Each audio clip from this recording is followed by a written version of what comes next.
The movie I saw this last week was Into the Wild. I then felt it compelled to read the book. Is it true? Did Sean Penn, the director, take the book and do exactly what the book said? Yes and no.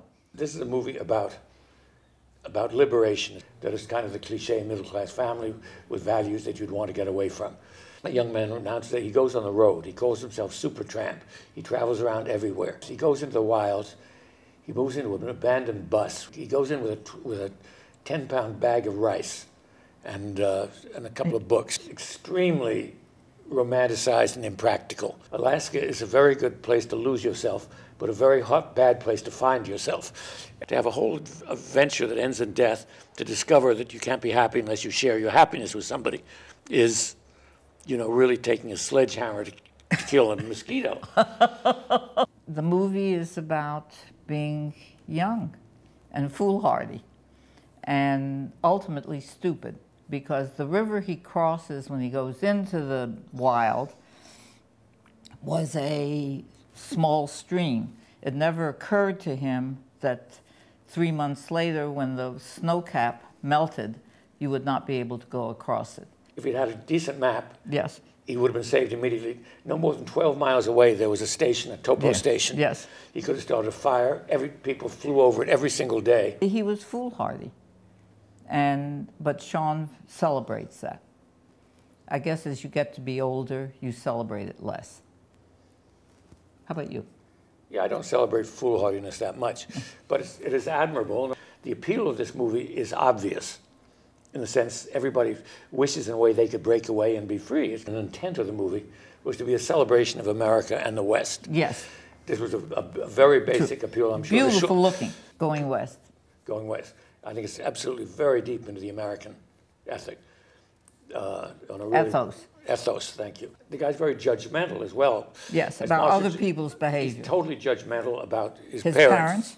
And basically, there's a certain smugness to the whole thing about, aren't I a wonderful guy? You know, all the people he meets are people out of the mainstream of our culture, really, in a way. You know, they all lead solitary lives. It's a simpler word even though they have big groups of people. He's 22 to 24 in this. There is no sex in this movie. And that's the only time I have ever seen a movie about young people where there is no sex. There is one brief thing, a 16-year-old girl has a crush on him, and he will not have anything. But there is absolutely no sex.